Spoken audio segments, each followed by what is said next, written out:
Hello అండి, నమస్తే. Welcome back to Vaishna's kitchen. నేను మీ శైలజ.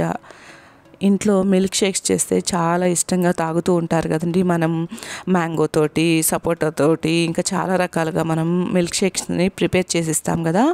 అలాగే ఈరోజు నేను మా ఇంట్లో బనానా మిల్క్ షేక్ని ప్రిపేర్ చేస్తున్నానండి. చాలా స్పెషల్గా ఉంటుంది నేను చేసే ఈ మిల్క్ షేక్ అనేది. చాలా టేస్టీగా ఉంటుంది. చూస్తున్నారు కదా, నేను చక్కెర కేళిని తీసుకున్నానండి ఈ మిల్క్ షేక్ చేయడానికి. మనకి హైదరాబాద్లో అన్ని ప్లేసెస్లో ఈ చక్కెర కేళి అనేది దొరకదండి. చూస్తున్నారు కదా, ఇవి కనుక దొరికితే కంపల్సరీగా వీటితో ప్రిపేర్ చేసుకొని చాలా టేస్టీగా ఉంటాయి. ఒక 4 చక్కెర కేళిని తీసుకొని నేను ప్రిపేర్ చేస్తున్నాను. దానికంటే ముందుగా నా ఛానల్ని ఫస్ట్ టైం చూస్తుంటే సబ్స్క్రైబ్ చేసుకొని వీడియో చూడండి ఫ్రెండ్స్. సబ్స్క్రైబ్ చేసుకొని వీడియో చూసిన వెంటనే మీకు కనుక నచ్చితే తప్పకుండా మీ ఫ్రెండ్స్కి కానీ ఫ్యామిలీ మెంబర్స్కి కానీ షేర్ చేయటం అస్సలు మర్చిపోవద్దండి.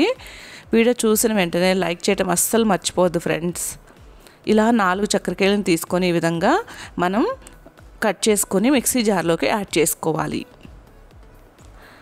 తర్వాత ఇందులో మనం కొన్ని ఐస్ క్యూబ్స్ని వేసేసుకోవాలి. నేను కాచి చల్లార్చిన పాలని ఒక 1/2 లీటర్ వరకు ఫ్రిడ్జ్లో పెట్టేసుకొని ఉంచుకున్నానండి.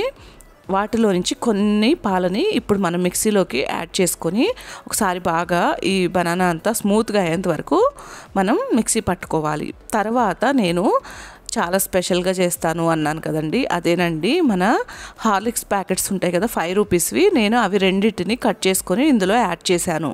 ఇలా చేసిస్తే పిల్లలు వద్దు అనకుండా చాలా ఇష్టంగా తింటారండి. తర్వాత వెనీలా ఐస్ క్రీమ్ని నేను 2 స్కూప్స్ వరకు, అంటే మన ఐస్ క్రీమ్ తీసే స్పూన్ ఉంటుంది కదా దాంతో 2 సార్లు వేసానండి. వేసుకొని ఈ విధంగా మరొకసారి బాగా మిక్సీ పట్టుకొని ఇప్పుడు మనం ఇందులో మిగిలిన పాలను కూడా కలిపేసుకోవాలి, బాగా కలుపుకోవాలండి. మీకు కనుక ఇష్టం ఉంటే ఇప్పుడు మీరు ఇందులో ఖర్జూరం ఉంటుంది కదా దాన్ని కూడా యాడ్ చేసుకొని మిక్సీ పట్టుకోవచ్చండి. నేనేమీ యాడ్ చేయట్లేదు. మనకి హార్లిక్స్లో ఉండే స్వీటు ఇంకా మనకి ఐస్ క్రీమ్లో ఉండే స్వీట్ అనేది సరిపోతుందండి. ఇప్పుడు మనం ఈ విధంగా ప్లేట్లో మన గ్లాసుల్లోకి వేసేసుకోవాలి.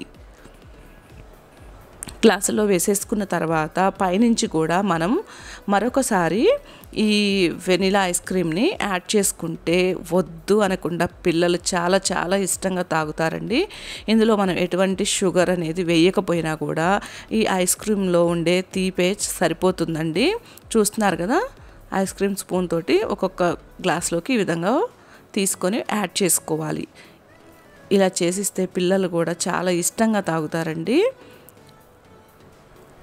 ఈ విధంగా వేసుకున్న తర్వాత పైనుంచి మరొకసారి ఇంకొక ప్యాకెట్ కట్ చేసుకొని మనం ఈ విధంగా హార్లిక్స్ని స్ప్రింకిల్ చేసిస్తే తాగుతుంటే చాలా మంచి ఫ్లేవర్ తోటి యమ్మీగా ఉంటుందండి. ఇష్టపడని వారంటూ ఎవ్వరూ ఉండరు ఫ్రెండ్స్, అంత టేస్టీగా ఉంటుంది. తప్పకుండా ఒకసారి ట్రై చేసి టేస్ట్ చేసి ఎలా వచ్చిందో నా కామెంట్ సెక్షన్లో తెలియజేయండి ఫ్రెండ్స్. వీడియో చూసి సపోర్ట్ చేస్తున్న వాళ్ళందరికీ చాలా థ్యాంక్స్ అండి. Thank you for watching.